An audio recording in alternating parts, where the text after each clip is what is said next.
शुक्रवार को अतीक के फाइनेंसर माशूक प्रधान उर्फ माशुकुद्दीन का घर प्रयागराज विकास प्राधिकरण ने बुलडोजर से गिरा दिया। जयपुर में पुलिस थाने में युवक ने किया आत्मदाह, पेट्रोल छिड़क कर खुद को लगाई आग। पुलिस कर्मियों ने मिट्टी डालकर बुझाई आग। जयपुर में नाबालिग बेटी से पिता ने किया रेप, सोते समय मुंह दबाकर किया दुष्कर्म, 10 दिनों तक करता रहा दरिंदगी।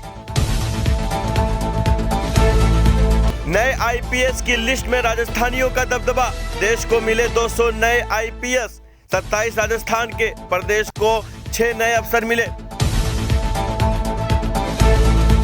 राजस्थान बीजेपी में विवाद, समर्थक आमने सामने, वसुंधरा का शक्ति प्रदर्शन और पार्टी का कार्यक्रम एक ही दिन। बाड़मेर में होली पर धारा 144 लगाई, ऑर्डर पर लिखा दूसरे की धार्मिक भावनाओं को ठेस न पहुंचे। राठौड़ बोले ये आदेश सरकार पर कलंक।